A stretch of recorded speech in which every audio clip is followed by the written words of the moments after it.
Get this and get it straight. Crime is a sucker's road. And those who travel it wind up in the gut of the prison of the grave. This time a nervous breakdown in a driving rain. A cape with a high collar and a tiny sliver of glass led me from the ballet and a beautiful dancer to the edge of a cliff and death.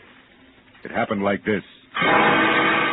From the pen of Raymond Chandler, outstanding author of crime fiction, comes his most famous character in The Adventures of Philip Marlowe.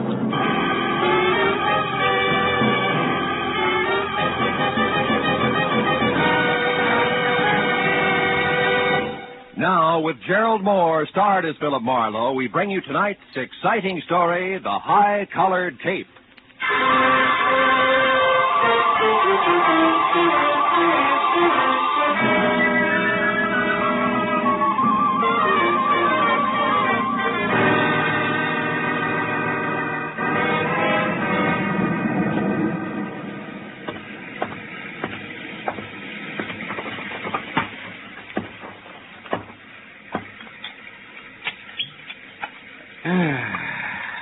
Nothing like a drink and a good book on a rainy night.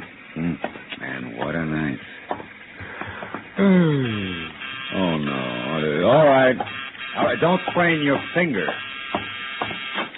I'm most sorry to intrude on you this time at night, but I may have waited too long already. Yeah, well, look, miss, my office hours are 9 to... I felt something dreadful was going to happen to him, and now I'm sure that you must find him for me, the poor man. Lady, wait a minute. Hold it, will you? Who is Andre? And for that matter, who are you? I am Vivian Ordway, prima ballerina ballet du monde. Prima ballerina? The impresario of the company, my dear old friend, my teacher, the man who's been like a father to me. That is Andre Ledoux. We must help him at once. Yeah, well, listen, Miss Ordway, why don't you... Mr. Marlowe, I feared for some time that Andre was on the brink of losing his mind. Yeah, I can understand it. He's a genius. Tormented by 1,000 frustrations, he will never dance. He isn't crippled, but he is consumed with a passion for dancing and drives himself to express his genius to the clumsy feet of water. Yeah, well, that's very interesting. You've no idea, but I don't see why you came to me tonight, Miss Ordway. What can I do? Help me to find him. Yesterday, something else happened to Andre. I don't know what, but it upset him. Then today at noon, when this awful rain started, he disappeared. And, oh, good heavens. Huh? 8:05. Yeah, what about it? I'll be late for the performance. Here, take this ticket and please come to the theater, Mr. Marlowe. I beg you. I'll pay you anything you ask. Only promise me you'll come. Well, please. Okay, Miss Ordway. I'll be there as soon as I can.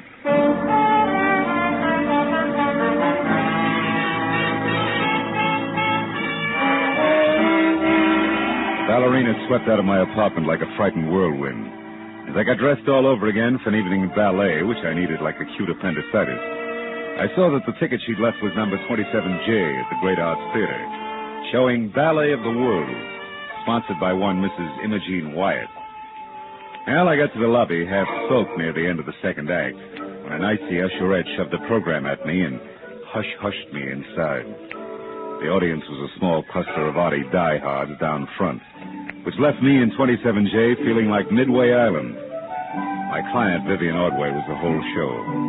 When I saw the finale coming, I slipped down a side aisle and into the wings, just in time to catch a beef at the stage door between a long, wolf-faced intruder and a pudgy doorman. Yes, Connie Haskell. But even if she was, you wouldn't get in. She left strict orders. You're finished. Now get out and stay out. Okay, but let me tell you something. I broke my back getting publicity for that spent widow in this office. Imogene Wyatt's going to be sorry she fired me. I'm going to see to it personally. Get out of the theater, Sally. Nuts. You and his whole troop of stuck-up grasshoppers.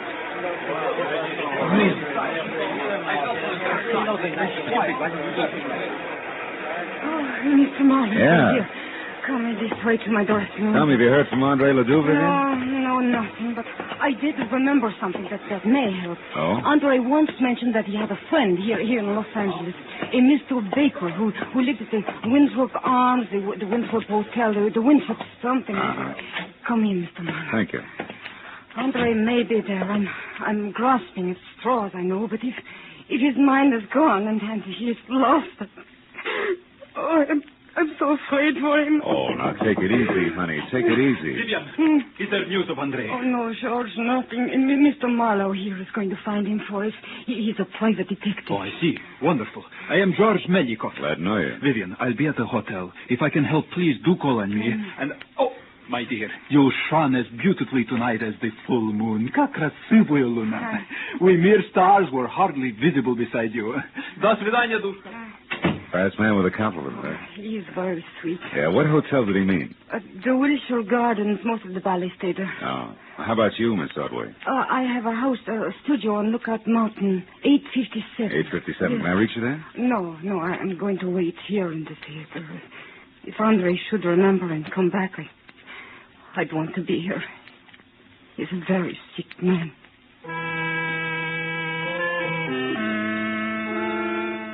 After I left the theater, a quick check in a phone book showed a Winthrop Arms apartment hotel on Havenhurst Drive. It's just below Fountain Avenue. And when I got there, I found the name Baker stuck over the mailbox to apartment 1A. I went inside and up to the door.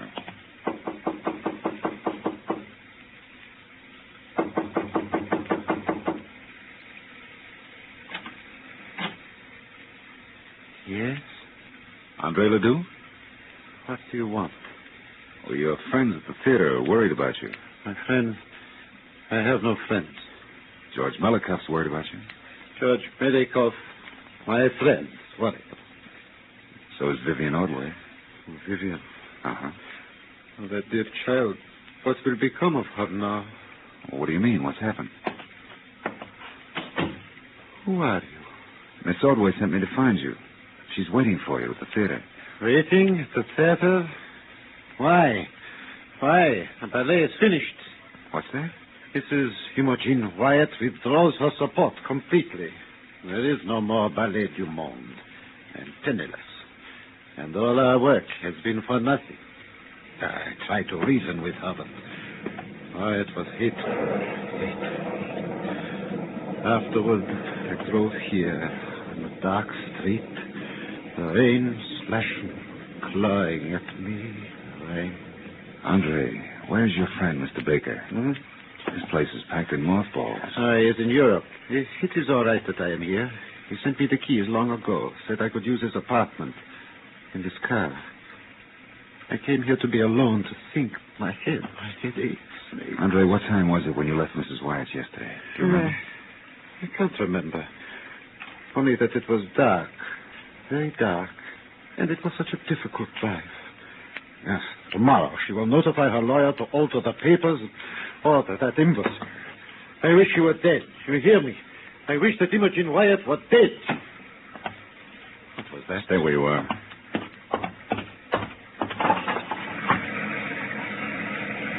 What is it? You see anything?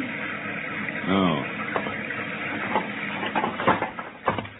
Now, look. Andre, about your headache. Wouldn't you like to see a doctor? Doctor? No, I'll be all right. I am all right. Understand? Yes, sure. Well, do me a favor for your own sake. Stay here tonight, inside. I want to check a couple of things, and then I'll be back. Yes, I'll stay. Where else would I go now?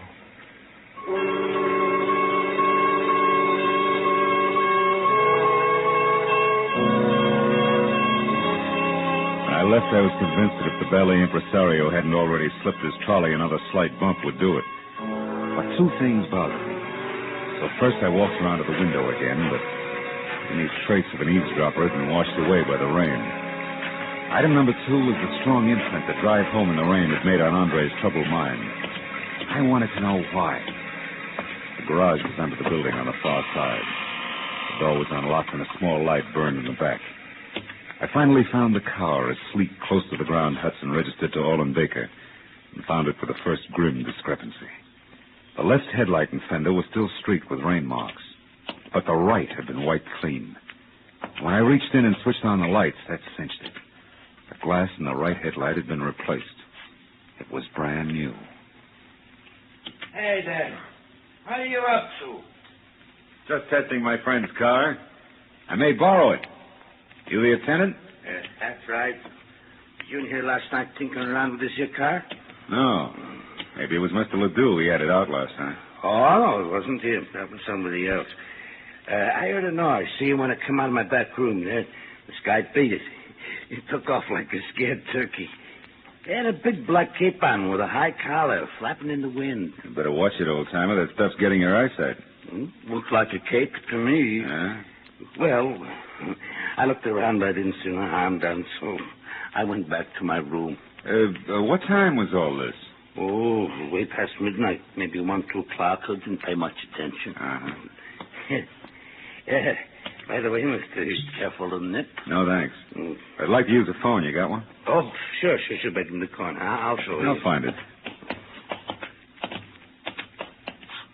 The call is personal. Do you mind? Me? She'll say not. Help yourself, Sonny. I'm too old to even be curious.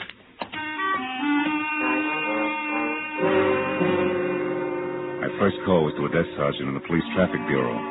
When I identified myself and asked about a hit-and-run accident possibly on Fountain sometime before midnight yesterday, there was a pause while he checked the record. And then...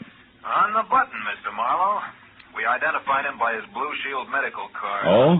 One Lyle Kretschauer. Apparently stepped out from between parked cars on Fountain Avenue between Orange Drive and Roxbury.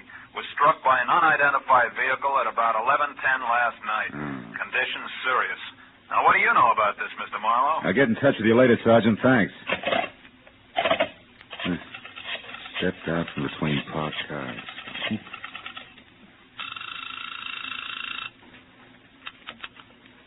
Great, that's the end. It's Philip Marlowe. I want to talk to Vivian Ordway.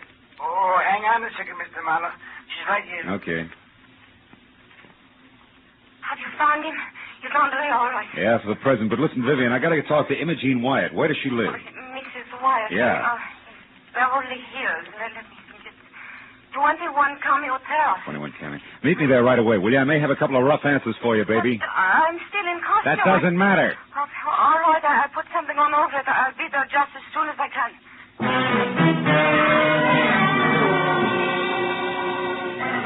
Between slick streets and visibility zeroed was a solid half-hour drive from the Winthrop Arms out to the swank Cameo Terrace. When I pulled up at number 21, I wondered what the wealthy widow had spent her money on. The house was so small it must have been shingled with $20 bills to meet the zoning restrictions. I just started up the soggy gravel path toward the door when it came. As I started to run for the house, a green convertible I hadn't noticed before roared to life suddenly and disappeared down a side street. But I didn't have time to worry about it.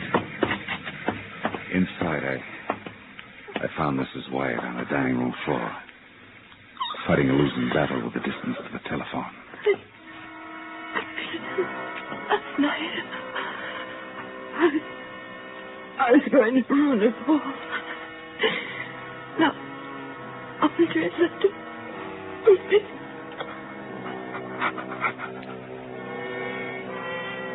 She was dead. I looked through the rest of the small and now silent house in a hurry. I found nothing more constructive than the rear door wide open. I got back to the living room just in time to see my client, Vivian Ordway, bizarre in a short, frothy ballet skirt and long white hose, standing in the front door. Something's wrong, isn't it? It's one way to put it. How'd you get here, Vivian? In the cab. Who do you know that drives a green convertible? Green. With Scully Haskell, a publicity man, but why? The guy I saw in a beef at the theater tonight. What's happened? Imogene Wyatt was just shot to death. That puts 2 items of business up on deck. First, a check call to Andre Ledoux. Andre? Why Andre? On the off chance that he can drive faster than I can. After that, a personal call on Mr. Haskell. You can fill that one in yourself. Marlowe, Andre couldn't have. He couldn't have. We'll see. Now, hang on tight, baby. Let's get it over with.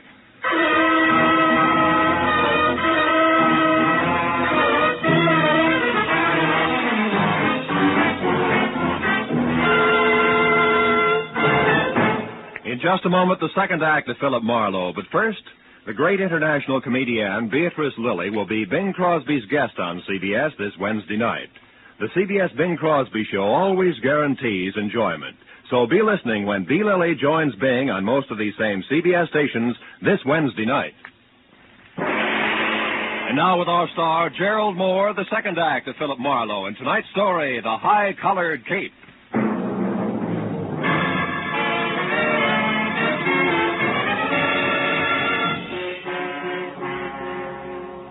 Made a cockeyed picture.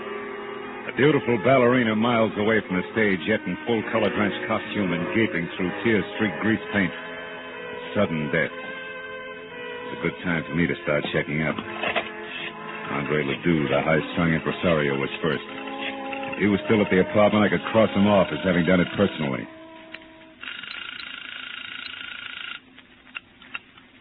Hello? Hello, who is it you want? Sorry, wrong number. Marlowe, he was home, wasn't he, Andre? I mean, you couldn't suspect him, Marlowe. Why, Andre's the sweetest man in the world. Take it easy, honey. I didn't say Ledoux did it. And his being home doesn't say he didn't. People sometimes pay other people to do their dirty work for them, you know. Just what are you trying to say? You hired me to find Ledoux, and I did. But also I found he was suffering from shock, and has been since last night when Mrs. Wyatt told him she was going to fold the show. Fold the show? Yeah. And that Vivian would ruin him. And half a dozen more I could name. You're so right, so you've all got plenty of motive. But what about Haskell? We know he hated Mrs. Wyatt. Isn't revenge motive? Revenge and the fact that you saw his car. Why do you insist on defending him? I don't. Only there's another angle. It's called hit and run. And I know that it ties in tight with Ledoux, Mrs. Wyatt, and the actual killer. Hit and run? I don't understand. Well, neither do I yet. Now, look, do you know where Scully Haskell lives? No. Where does he hang out?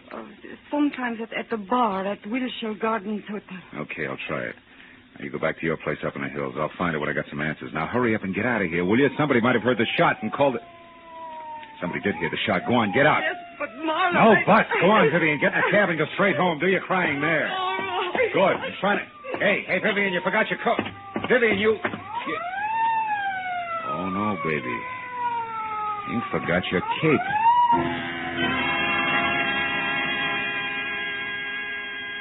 For a long second, I just held it tight and stared. High Elizabethan collar, enough gathered cloth to rig old Ironsides. It could have been what the garage attendant thought he'd seen running away from the car Ledoux had used. But the garage attendant could have been mistaken, too. I told myself that leaping high to conclusions was strictly for ballet dancers. I jammed the cape into a small bundle and left via the service entrance just as the police sirened up. I took the great circle route back to my car, tossed the cape on the seat next to me, and drove fast to the bar at the Wilshire Gardens Hotel.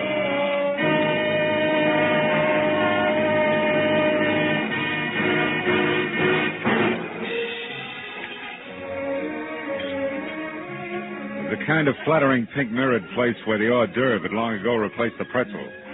But Haskell wasn't in sight. And the only person around who could possibly be of any help to me was the delicate George Milikoff. Mr. Marlowe, have you seen Vivian? I am beside myself with worry. She's all right, Milikoff. She's not. I know. It is Monsieur Ledoux that she still worries about him. Yeah, him and a little bit more, George. Now, tell me, you know where I can find Scully Haskell? Why, yes, I do. He was just here for a drink. Where'd he go? You're being very brusque, Mr. Marlowe. Being very what? You're brusque. Yeah, well, now look, George. Without grand jetting out of your satin loafers, get this. There's been a murder, and Vivian's in it up to her pretty fluff skirt. A murder?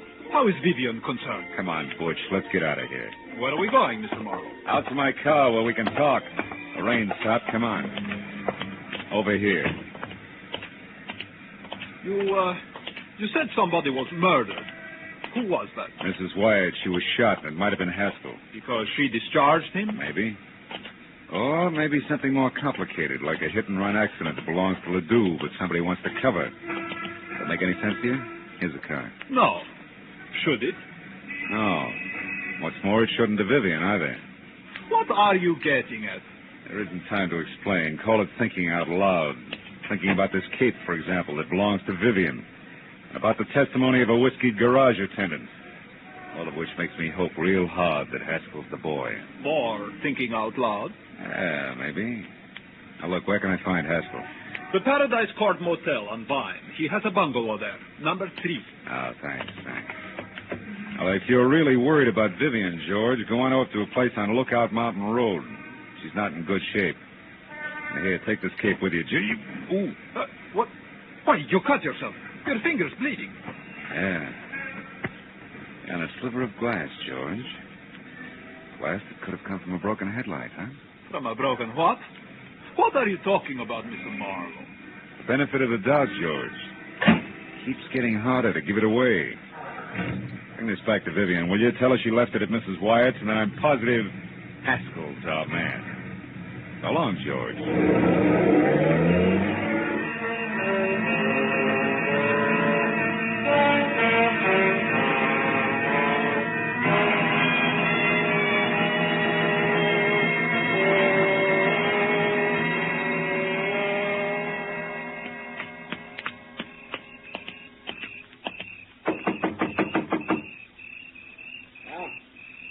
you, Nancy? Not quite. The name's Marlowe. I want to talk to you, Haskell. Don't waste your breath, Skip Chaser. I'm broke, and I'm going to stay broke until the 1st of next month. After that, you can get in line. Who are you funny for, the finance company? Imogene Wyatt's dead, Haskell. What did you say? What's the gun for? You lousy temper. Get back. Hey, wait a minute. I saw you at the theater tonight. Yeah, and I heard you, which puts me out in front. Now, do we talk, Haskell? For what? Mrs. Wyatt's murder. You were sloppy. Hey, you're off your nut. I didn't shoot her. I didn't even... Slips, huh, kid? How? I know she was shot. Doesn't prove I did it. Come on. Why'd you kill Mrs. Wyatt? I didn't. How'd you know she was shot? Because it happened just as I got out of my car and started toward her place. I was going up there to read her off. The shot scared me away. Use your head, Marlowe. I was sore, but I didn't kill her. No, but interference on that hit and run you were covering was plenty of reason. What are you talking about, hit and run? Hit and run. Don't move, Haskell. Nuts. I said don't move. Congratulations, handsome. That's just what I had in mind. Close the door and stand still. Sure. Now what? The name's Nancy Connor. Occupation? Ex-friend of the unconscious. Don't look so worried, handsome. I'm on your side. I had something in mind exactly like that left cross you just threw. That cold, huh? Yeah. What's your beef? I took this louse to a party with me last night, and he got so stinking drunk that I'm still apologizing to people. He was with you last night? Mm-hmm. Me and a couple of fifths of bourbon. From 8:30 till 5 a.m. And on Malibu. He never left? Not for a second. The loudmouth was positive nobody could get along without him. What's that got to do with you? Too much. Tell Haskell I'll be in touch, will you? I gotta run now. Oh. What are you looking at? It's just a program from the ballet, isn't it? Huh? Yeah. Oh, Haskell has them all over the place, after all. Yeah, sure. So? Oh, so like I said, Nancy, I gotta run.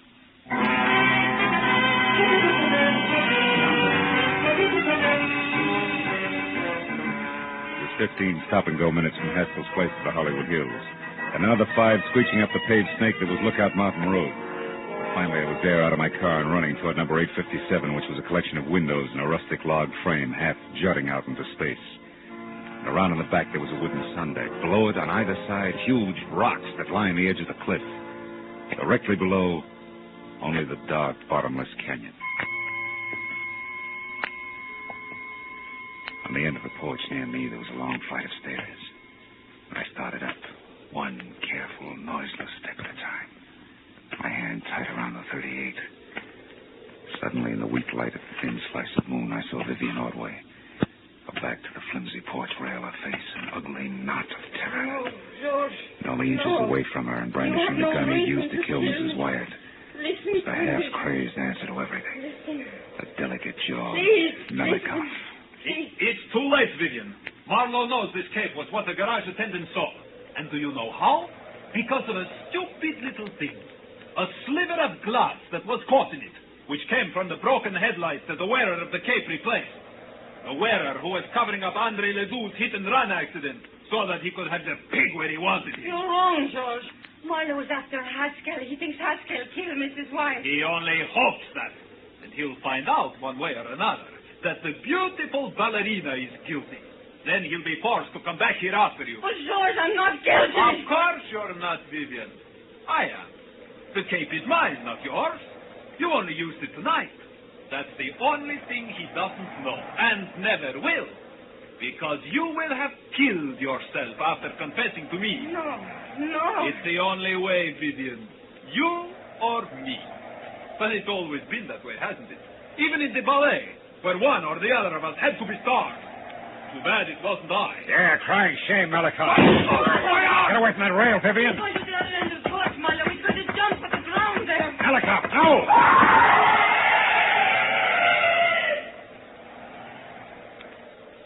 Oh, no.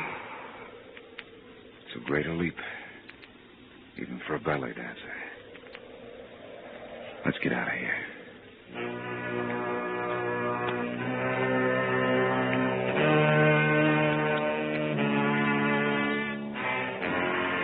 A long time at police headquarters, but finally all concerned had made their statement. Law was more or less satisfied, and Andre Ledoux never knew he'd hit anyone, was cleared of hit and run. That left me and the ballerina driving to a friend's house where she was going to spend the night.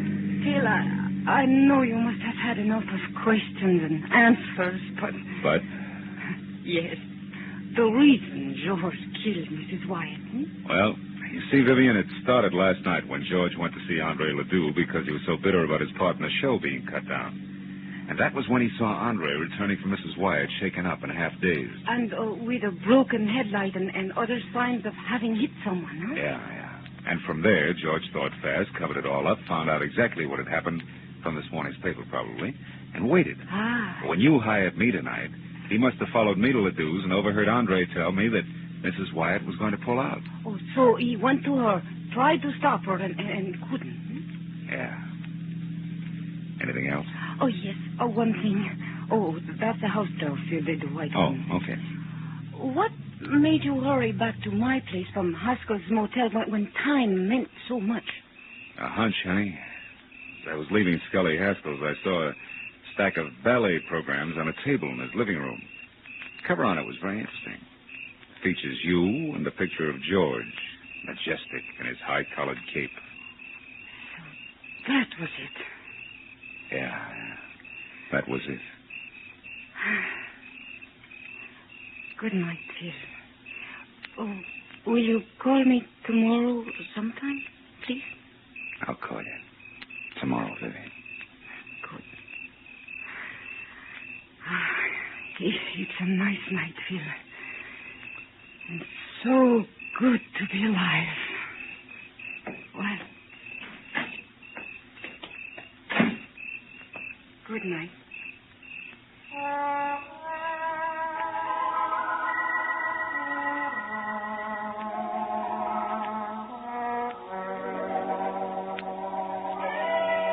Well, I drove straight home in the quiet, empty hours through the quiet, empty streets, thinking all the way about ballet, which to me had always been something very delicate. You know, for the long hairs, strictly the arty side. And I thought about the people I'd met who were connected with it. The ballerina with a lot of courage when courage counted.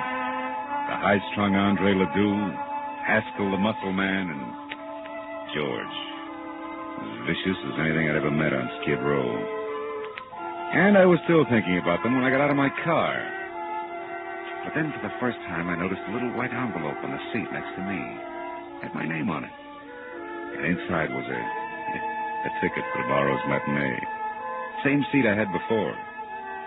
Yeah, well, I figured I'd go. You know, those leaps they do, they're pretty good.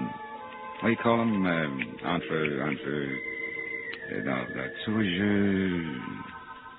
Yeah, they're pretty good.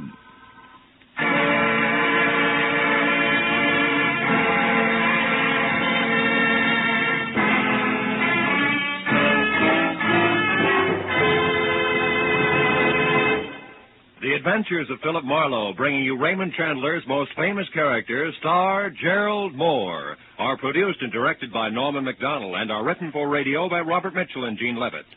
Featured in our cast were Georgia Ellis, Edgar Barrier, Elliot Reed, Lou Krugman, Wilms Herbert, and Michael Ann Barrett.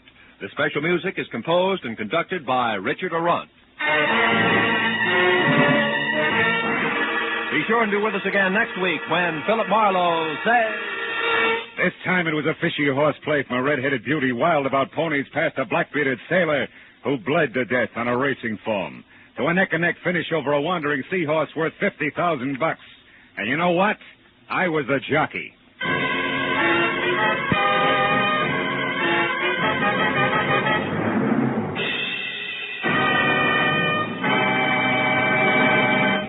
Remember, every Wednesday night, CBS brings you Groucho Marx with his wonderful quiz, You Bet Your Life. It's one of the brightest, most spontaneous, most genuinely funny shows on the air, so be listening this Wednesday night on CBS. This is Roy Rowan speaking. Now, stay tuned for Pursuit, which follows immediately on most of these same CBS stations. This is CBS, where Burns and Allen are heard every Wednesday night, the Columbia Broadcasting System.